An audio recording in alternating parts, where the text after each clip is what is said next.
you know. So that's how I used to split up my paycheck, and plus I had bills also. If it's $1 a day, save that dollar a day because it will definitely add up.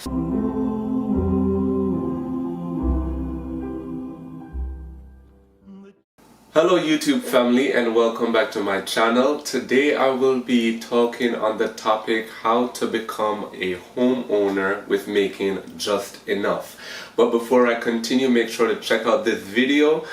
This will show you a little tour of my new home and where I was coming from. So definitely check that video out. So let's get straight into it. So this is the method I used in order to become a homeowner. It might work for you, it might not work for you, but at least that I know that it was successful because I was able to accomplish that goal.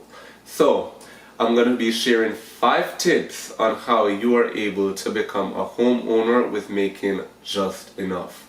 Tip number 5, start saving from early.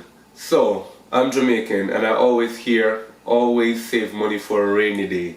In my case, I started working in 2013 at minimum wage, but although it was not a lot, I made sure to split the money up, very wisely. Whenever I get my paycheck, I paid my tithe and offering. I had my spending money, the money for rainy day, and then I had that little lump sum of money that no matter what happened, I would not touch that money at all. So you always have that money that it's for your goals that you have in mind. And in my mind, I wanted to be a homeowner at some point. So no matter how little it is, if it's $1 a day, definitely save that dollar a day because it does add up over a period of time. Tip number 4, start building your credit.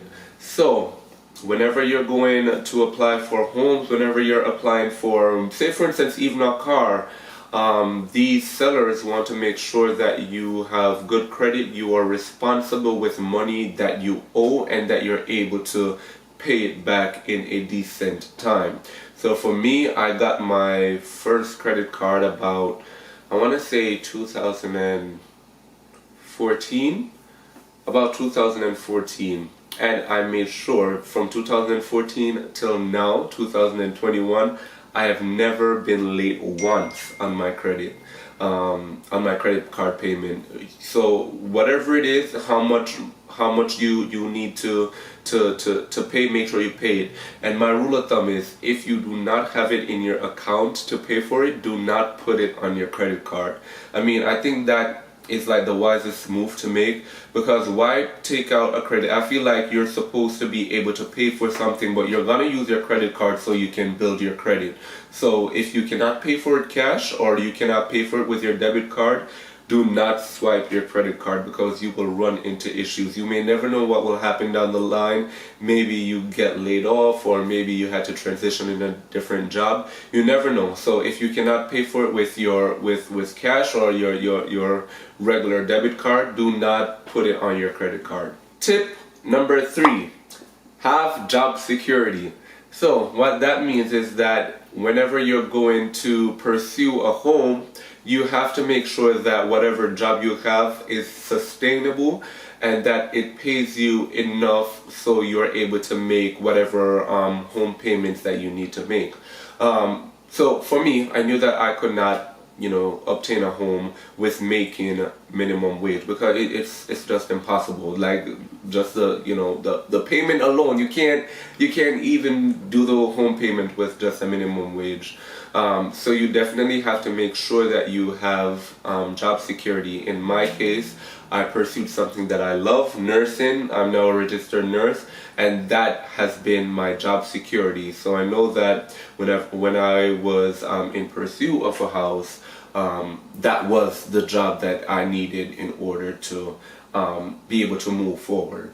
Also with that, make sure that you have direct deposit with whatever job you have, because sometimes you may run into a little issue. They want to know, like the sellers want to know where is this, or the loan officers, they want to know where this random money is coming from that you're just depositing, you're just going to the ATM and depositing. So if you have direct deposit, then you just eliminate out that frustration, that headache right away. Tip number 2, know exactly what you are looking for and how much money you need to be making in order to achieve that goal. So for me, I didn't have a wide margin, and that was due to because I'm a newly registered nurse. I wasn't working for that long. I probably was working for about, I want to say roughly 10 months now as a registered nurse. So you definitely want to make sure that you know what you're looking for and how much money you need in order to achieve that goal. Because I would have want to have something more elaborate, say for instance, but the amount of money I have saved, it's just not possible. So you got to make sure you know exactly what you want, how much money you're going to need to set aside in order to pursue whatever home you're looking for. Tip number 1, and this can be a little tricky, but do not do it alone. If you can do it with a sibling or a close family member, but again, this is a little tricky one because you don't want to pursue a home with someone and then you have like issues down the line. So you have to make sure you have a clear understanding of the boundaries, whatever agreements you guys come to, whatever consensus you come to.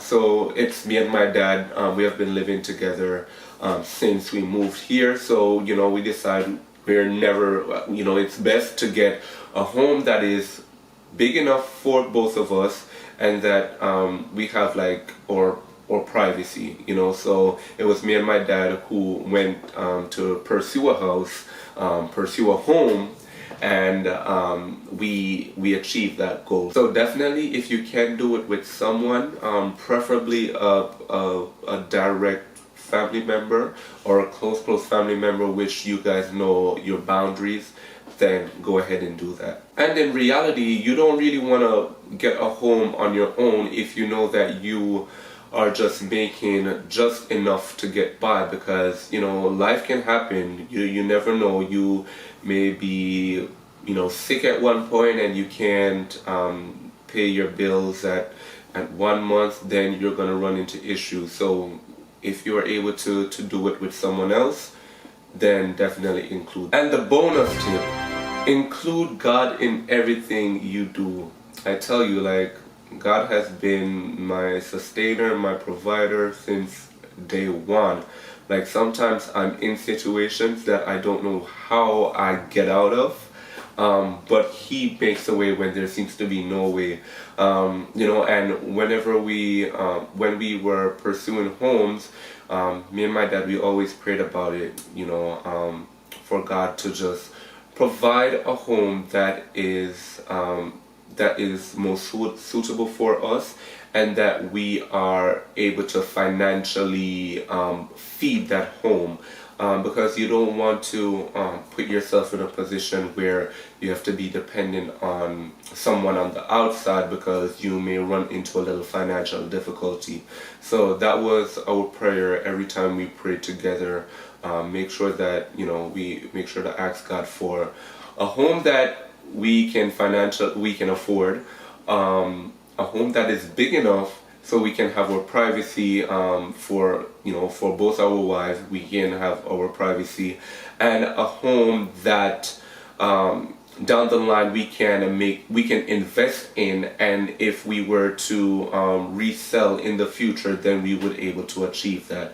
So with everything, I always say, always trust in God, and not to just impart my religious beliefs on the viewers, because to each his own.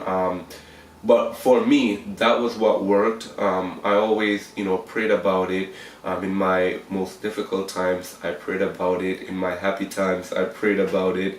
When I thought that we would never find somewhere, I always prayed about it, and God led us to this home that we're at now. So I hope that these tips help you guys.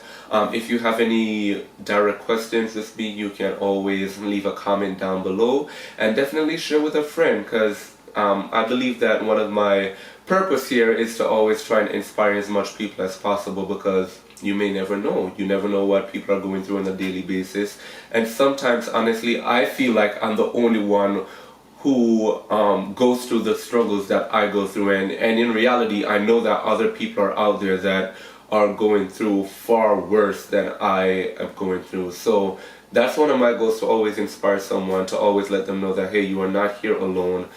There's always someone out there who is in the same struggle as you, and it's just for you to connect with that person and to help, inspire each other, and to let them know that you are not alone. So I hope that you guys enjoyed this video, and again, if you have not yet done it, make sure press the subscribe button, make sure to like, share, and leave a comment. Thank you guys for watching, and let's continue to grow. And always remember, life is what you make it.